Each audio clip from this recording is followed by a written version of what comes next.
Good evening, Guam. I'm Jess Lujan. Welcome to this edition of The Buzz. Exciting evening tonight. I have Karl Pangelinan, the administrator for GEDA. We'll be talking about the bond. And no, it's not James Bond. It's not 007. It's actually triple digits, either 300 million, 343 to be precise, versus 180, I think it is. Right, Karl? That's correct.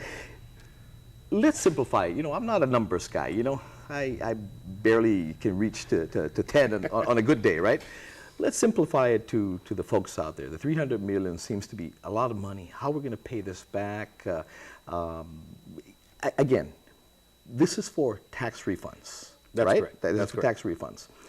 One will say, well, do we owe that much in taxes? And over how many years do we owe these taxes? Please. You know, this number has actually grown to the monster that it is today. And, you know, the $300 million dollar number is actually, that would be the net proceeds, which essentially is, you know, how much money we'd receive from this bond issuance. Okay. And that would go to pay all of the 2010 and prior. And it would also put some money away for 2011 refunds. Now, when you say prior, how far back do you think it goes back? I think, and you know, John Camacho will probably be the one to validate that number, but I think they're as far back as 06. So we're talking 5 years now. Wow. Okay. Yeah. And we have interest that occurs on a daily basis on that as well, right? The interest occurs, and it's interest on interest. I mean, it's compounded. And so, you know, we've run some numbers, and, you know, it's been as high in at least the last, 6 years that we looked at it. Gov Guam has incurred interest to the amount of like as high as 38 million in 1 year. Last year it was 14 million. This year we're tracking at about 14 million. You know, and one thing the legislature doesn't do on an annual budgeting cycle is they may allocate some funding for tax refunds, but on top of that they don't say, well, how much did they incur this year on interest, and let's be inclusive of that. So a lot of times that's not, most of the time, is not included in the budgeting cycle. You're absolutely right. And you know, what's included in the budgeting cycle is really just a provision for that year to set aside to pay for tax refunds for the following year. Yeah. Now, I mean, you know, the government, it's no secret, has been in a cash crunch. You know, we're spending more than we're taking in, and you know, that's kind of been the history year after year, and most especially in the last 3 years.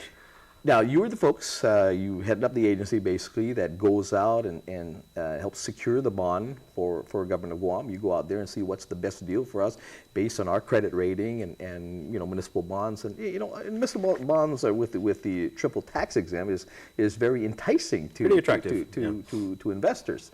Now, what is the interest rate like if we were to go out today? The bond market, $343 million. What would the interest rate be today? The interest rate that we look at, again, now there's a lot of moving parts to a bond, but the interest rate that we look at is called the total interest cost. Okay. And that's basically a blended rate of all, because these things mature, you know, in different, so right now, I mean, our experts are telling us, you know, now's the time to act. We were actually, you know, you need A before B. You need the authorization before you go out to get the bond. So we were anticipating getting the authorization right around this time. And so there's a lot of steps that need to happen before we actually go to market. But, you know, given that timing schedule, when we anticipated going to market, right now, Jesse, our best estimates are anywhere between 5 and 6%, a blended rate of about 5.5%, which is very attractive right now. That doesn't mean that down the line, because even with the 180, there's a provision in there that said, should we need to go out the bond market, maybe that time we can do. That doesn't mean that at that time that the interest rate compounded can be probably at an attractive 5.5. No, we're subject to the interest rate at that time. And so, you know, again, that's why our proposal is very important, that it takes care of everything up front. We do the financing all in one shot when we're confident that we'll get these low rates. Now, obviously, you guys have been talking to the bond market people. I mean, otherwise you wouldn't be as confident to put things together and, you know, dot the I's and cross the T's. You've been talking to them and how attractive it is, and you have probably, I'm sure, they have potential buyers at this point. Now, senators are saying, well, no, that's nice and dandy. The governor is going to pay all the tax refunds holistically, but how are we going to pay for it? Now, obviously, the bond holders at the time, the ones that will purchase this, they're saying it's attractive. we have all your statements. we see how you're going to pay for it. Yeah. I mean, well, no, you're absolutely right. And so, when we go to market, we do the pricing, and essentially the way that we structured it so that, we won't have to make any payments for the first couple of years. I think the first payment is due in fiscal year 14. So fiscal years 12 and 13, it's sort of like holiday. Now the critics will say, well, okay, so we don't have a payment first couple of years. How do we know that we're going to have the revenue in 2014 to be able to make our first payment? And that's a very good question, and something that's come under a lot of fire. What we've been showcasing is that we have the ability to make these payments. In 2014, the first payment is going to be about $9 million. Okay.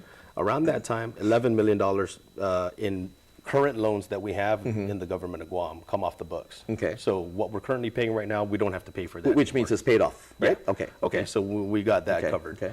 Full debt service for this doesn't happen until 2017. Okay. And again, by that time, we've got that $11 million that rolls off. There's also some Section 30 monies that I think we're making payments into right now to the tune of about $6 million a year that we won't be on the hook for anymore around that time. So, you add those two together, and just with our natural organic growth, it'll make up the difference of about $8 million. So can we afford it? Absolutely. So basically, you're retiring some debt, incurring some, but retiring some. You're not just incurring on top of other debts. Correct. And I'm not even talking about interest here.